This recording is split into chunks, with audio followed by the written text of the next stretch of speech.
Welcome to this explainer on the Del Sol Trader Research Pipeline. So, you know that overwhelming ocean of market news hitting you every single day? We're going to show you exactly how to turn that into a handful of deep, truly actionable convictions.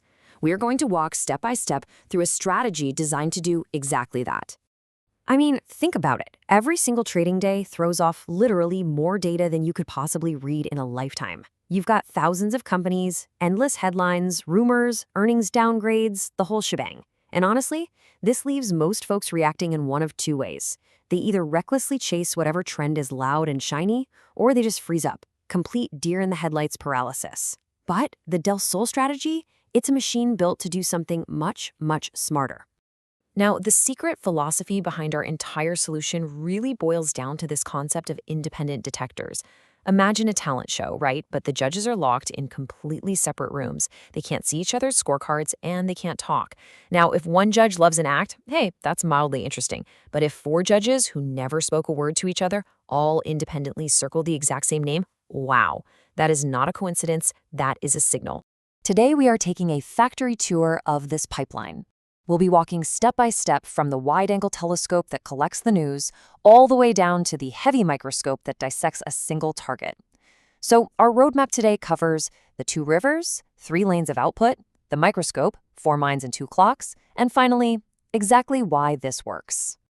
All right, let's dive right into section 1, the 2 rivers, where we start scouting for signals.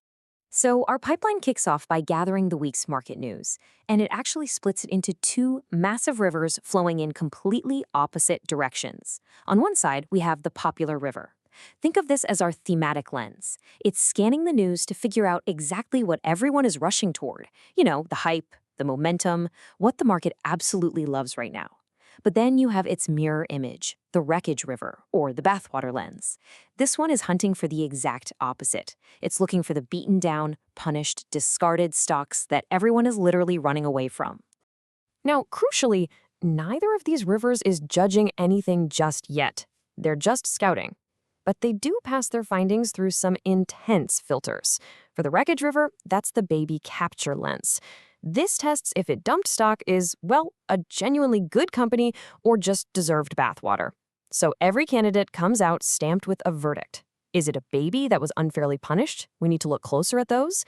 Is it a watch? Meaning maybe there's potential, but it has a glaring red flag. Or is it deserved? Meaning, yep, the market was totally right to dump it. Stay away. Meanwhile, on the other side, surviving names from that popular river face, the value capture lens.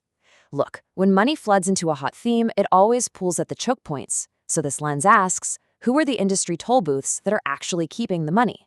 Then, the survivors from both rivers have to face this brutal quality gate test of irreplaceability, literally asking, if this company vanished tomorrow, who would replace them? Finally, the ones still standing have to collect agreement votes from human analysts, quant screens, and the public holdings of legendary investors.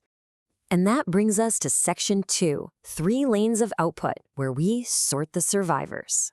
Out the other end of this massive conveyor belt comes a frozen quarterly shortlist. We're talking maybe 30 to 50 companies. And every single surviving company gets sorted into one of 3 specific lanes. First, we have rent. This is a cycle or commodity play you might hold for, say, about a year. Then we have own. This is a genuine, durable franchise you're going to hold for 3 to 4 years. And then we have the absolute jackpot of the entire system, convergence. Now, it is absolutely crucial you grasp what convergence actually means here. This happens when both rivers point to the exact same company from completely opposite directions. Picture this. You've got a wildly dominant business, right? But it gets dumped in a market panic over some nonsense story, all while its overarching theme is actually still booming. The doom story and the boom story literally collide on one ticker. That creates an enormous opportunity, kind of like that famous Meta at $100 in 2022 signature. It just screams maximum conviction. Moving right along, let's hit section 3, the microscope, where we run the lenses in reverse. Okay, now comes the most beautiful move in the whole design. Let's say you pick 5 names from that short list. Up until now, the machine has basically been a giant telescope looking at the entire sky. But now, you flip it into a highly focused microscope. We take those exact same 5 lenses and run them in reverse onto that single stock.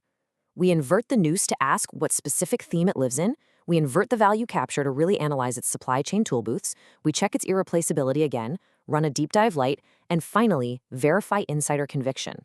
Like, are the CEOs actually putting their own money on the line and buying the stock? And this inverted company lens is brilliant because it catches completely different shapes of companies.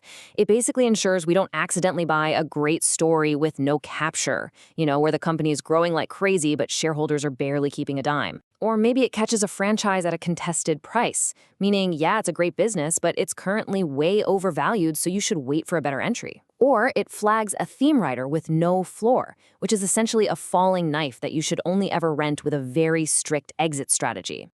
Which brings us to Section 4, 4 Minds and 2 Clocks, the deep dive stage. So only the companies that actually survive that microscope earn a second look and graduate to the final, heaviest stage of all, a massive deep dive.